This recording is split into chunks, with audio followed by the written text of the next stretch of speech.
Every day, we are living in a binary choice world. It's time for the middle ground with Ben.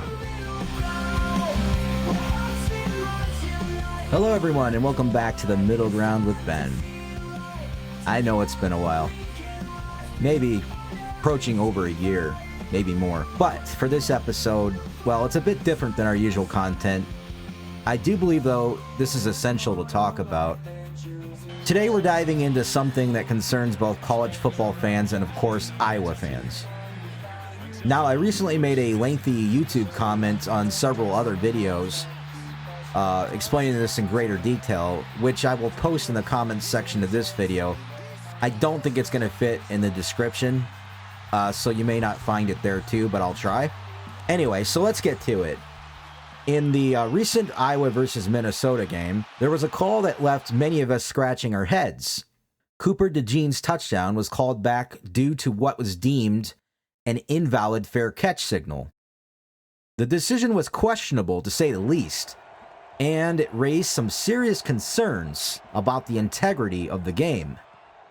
Now, what's even more intriguing than the play itself is the referee, Tim O'Day, was also involved in last year's Iowa at Minnesota game, in which his controversial call then concerning Jack Campbell had a direct impact on the point spread. Here's the kicker. In 2022's game, the point spread was Iowa by 3.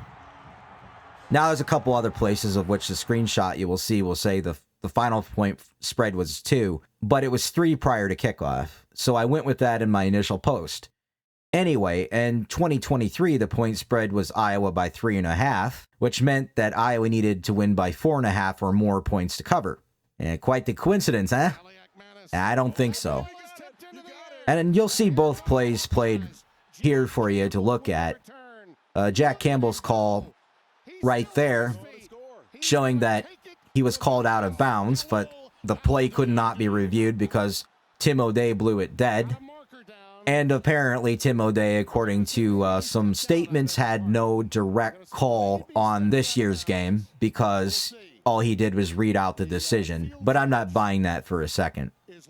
Anyway, so I think I've laid out my case there for a potential sports betting angle, which I think is the most important thing to look at here. We will go into the rules in a second, though, but that is where I think they don't want us to look. They want us to argue whether the call should have been made or not and go through the rule book. The fact that both the Big Ten Conference and the NCAA had a joint statement saying that the call was correct is a bit intriguing to me too, and further cements my opinion about that. Let's go into whether the play was reviewable.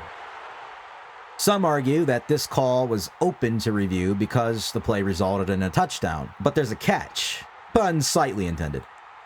The NCAA football rulebook for 2023 clearly states that an invalid fair catch signal isn't reviewable after the runner advances the ball, or at least it never mentions it.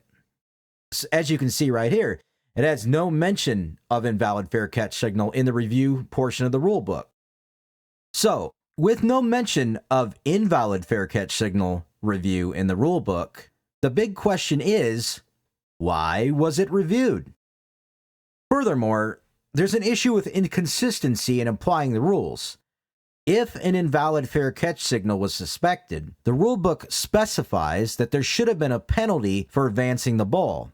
Because as you can see right here under the rules for fair catch, an invalid or valid signal where the runner advances the ball is assessed a 5-yard delay of game penalty.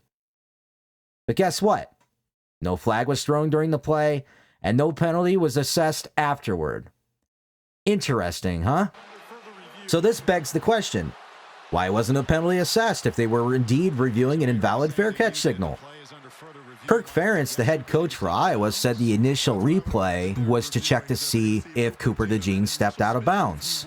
So how do they go from that to reviewing the other aspect of the play, which they ultimately called? Makes no sense to me. I don't think that would make sense to anyone, whether or not you agree any motion that you've seen in this video constitutes as Cooper DeJean waving his other hand around. If it's a judgment call like that, it needs to be made in the moment, and I honestly don't think it was. I think they only decided this once they chose to look at the replay for something else. So to me, it's really evident what's going on here, that the officials let the play continue without interference because A, they did not see an invalid signal in the moment, and both things could be true at once here, or B, they saw it in the moment and wanted to see how the result would affect the game. When it favored Iowa, they made a questionable call, and we can't ignore the possibility that sports betting might have played a role, considering it prevented Iowa from covering the 4.5 point spread. And like I said, both things could be true at once too. They could have not seen the call in the moment and saw it later and determined that they were going to do that just because it resulted in an Iowa touchdown which covered the spread, or they saw it in the moment and wanted to see it play out for the same reason. Doesn't matter, it's effectively the same thing. But like I said, they shouldn't have been able to go into the review and check it according to the rule book as I can see it. What do you think, college football enthusiasts? Do you believe there's more to this than meets the eye like I think? I'm calling on all of you to voice your thoughts and concerns. And let's not stop there. I urge everyone to join me in demanding a thorough investigation into this matter. We need answers, and we need to uphold the integrity of college football. Because let's face it, if we can't trust that the game's going to be legit and everything that we're seeing on the field is the result of the players and the coaches, that's an actual game where the play on the field determines the winner, then what's the point of watching the sport? Is it entertaining anymore if we know it's fixed or suspect it could be? They're counting on us to ignore this type of thing about sports betting. They're counting on us to let this go. We can't do that. I'm calling on each and every one of you, whether you're an Iowa fan or not, to really consider the case I've laid out for you and write the Big Ten Conference and the NCAA en masse demanding an investigation on this. That wraps it up for this special episode of The Middle Ground with Ben. Thank you for tuning in and stay engaged. Together we can make a difference. As always, stay in the middle ground, and I'll catch you in the next episode.